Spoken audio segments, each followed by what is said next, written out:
Hey everyone, Dave Burns here with Chris Buescher at JTG Daugherty Racing for a little splash and go today, and we once again understand exactly why you love Bristol so much, maybe until late in the race, because Sunday had to have been an awesome day until, right?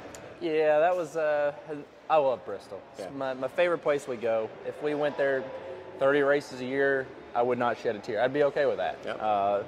Not really reasonable, but it's a track that's been good to us. It's good, been good in every series that I've been there in. You know, the last several races with JTG Daugherty Racing, we've had speed in the races. We were there for most of the races. I mean, we worked our way up very early on. I mean, we had a really good day going, and you know, unfortunately, it's just one of those things that gets you at the end. I mean, and you know, we had awesome pit stops all day long. So right. You know, not trying to get down any part. I make mistakes too. We all do, and so it's, you know, you win as a team, lose as a team type deal, and it was an awesome day. We ran good. It was great to have Buescher's Baked Beans as a home track for them. Okay. You know, they do so much with Bristol Motor Speedway. Had a bunch of people from Buescher's there. They were excited. You know, we just didn't quite get that end result that we were looking for. Chris, do the regulars in the top 10, do they know you and your car yet? Or do you feel like you're still kind of earning some respect when you run as well as you do, like you did at Bristol? It's hit and miss. Okay. I think it's hard because our paint scheme changes every 2 weeks.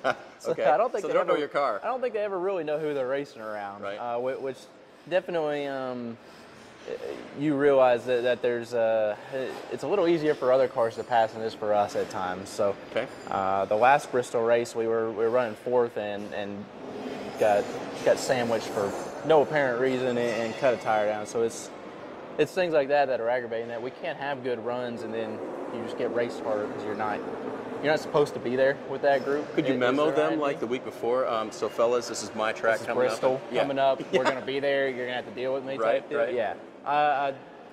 Maybe I'll give that a go next time around. Okay. Maybe that'll help. I think it was pretty apparent this time that we were up there all race. We did everything right. I mean, it was really good, and you know, should have been a top 5 day. We were right there at it, and I think we were getting better as it went. So just heartbreaking, definitely. That one hurts at the end of the day, but you know, nothing to be ashamed of it when you look at the entire weekend. The only thing really largely different this year was the car compared to last year, the rules package that you have in the car this year. How was it to drive at Bristol and maybe take us back a few races too on the mile and a half? So what's it been like to be behind the wheel of this car this year? For me, I would say the mile and a halves have changed quite a bit. You know, this drafting has been a really big deal, not just qualifying but racing, trying to set up your runs and figure out where you can pass.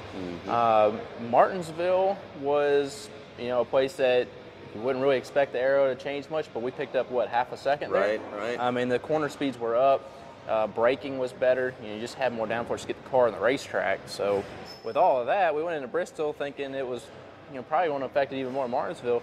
It didn't feel any different. No kidding. I have no explanation Really? for that. Bristol felt the exact same as it always has to me. But then again, it feels the exact same in an Xfinity car as it does in a Cup car to me. I mean, there's really... Maybe it's your comfort level. It's the banking. It might be. Yeah. I enjoy that place more than anywhere else, and I try and have that attitude everywhere I go. And it doesn't always work that way. So, but Bristol is a place. I did not feel the package change there. It's been a lot of the other racetracks. It's been really good for us. It helped us at Phoenix, a place that I've really struggled in the past. Okay. We had probably one of our better runs at Phoenix since I've been over here at JTG. We have Richmond coming up. That has been a tough one for us. We're excited to see if this is going to be something that's really going to improve our racing at that racetrack. It's been one that we've definitely had circled for a long time. Interesting that your new teammate, Ryan Preece, comes in really with a blank sheet as far as a Cup car goes. So has that been helpful in his contributing to how to feel out this new car? I think so. You know, it's he doesn't have anything skewed from another race car, from another team. You know, he can purely go off of a feel that he's looking for. And so I think that's been something that's been beneficial. We've gone to a lot of these places, you know, in practice or after the race, he can go through and tell you, these are the things that I feel like I wanted, I feel like could have helped us, and it's not always the same things that I have on my mind. So I think it has been something that it's been pretty good. You know, and that'll definitely, for him, it'll start showing up really strong as you get to a lot of these places for the second time. Right. You know, once he has a little bit of a notebook on our cars and how they drive and what he's trying to get better, I think that'll be something you'll see a little bit farther into the season for sure. His mind is often on modifieds while he's in his stock car. Has he egged you into building one or jumping in one? Not yet. Okay. Not yet. Or I give him a lot of credit in that open wheel stuff. Those things are wild to watch. I enjoy going to New Hampshire more to watch the modified race than about anything. It's always fun to see that, and he hasn't gotten me into it yet. So I don't know if the chances are very high that I'll sound real high. Dabble into that, but I'll let him have his thing over there. I feel a ride trade coming on, Legends car modified. That may happen. You mentioned Richmond earlier as a place that maybe hasn't been great to you in a Cup car. Wasn't bad for you in an Xfinity car, but what do you think going forward, looking to this weekend? What are you expecting? And does the new package help you maybe some more than in the past? I sure hope so. Okay. That's my hope. I feel like this is definitely been something that we've seen a bit of an improvement everywhere, and it's not just this package that we have in the cars now. It's what we have done through the off season. Everybody in this shop has worked so hard to try and find more speed in our race cars, find more downforce, get rid of drag, all the things that go along with it, and they've done an excellent job of that. So, we have been helped by the rules changes. But at the same time, we have definitely jumped over a lot of cars that we were racing around last year, and we have been pretty solidly ahead of them and into the next group of race cars. So when we look at it that way, that was just good hard work through the shop. But it's also been something that has been good for us at the places that have been harder in the past. And so when I said Phoenix, I mean it. Like, we got a lot better there. So what changed? Cornering, overall speed, what? I don't have a good answer. I don't have a good answer, and to me, we still fought a lot of the same things.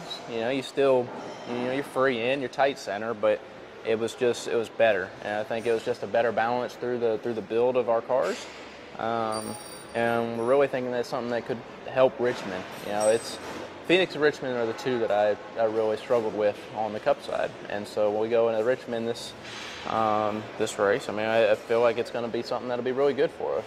So as you analyze yourself, it's the short track period of the season, at least in the first half. Bristol, awesome. Richmond, not so much. What's been lacking at Richmond in the past?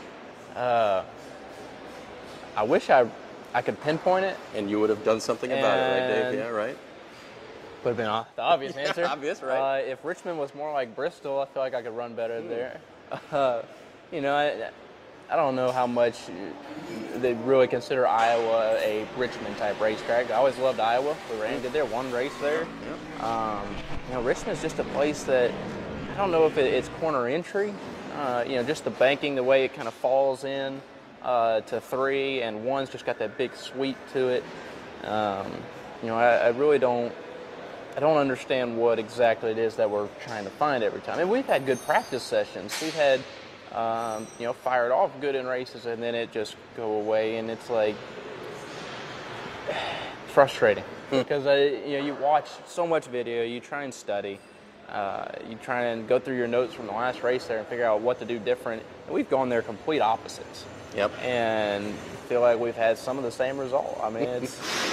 It's hard on me as a driver. I feel like that's a place that I want to be good at. I love short track racing, and I want that to be a place I enjoy going to.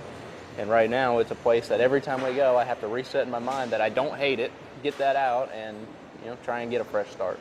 Well, we'll see if all the hard work that Chris spoke about can pay off as well at Richmond. Appreciate you stopping by for Splash and Go. Make sure to tune in to NASCAR America every weeknight on NBCSN for more NASCAR news and info.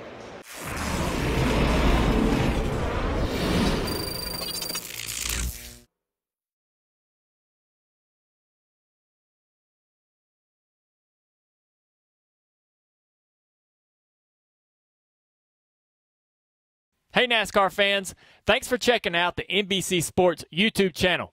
Make sure you hit subscribe below for the latest NASCAR news, race highlights, and digital exclusives. Thanks for watching.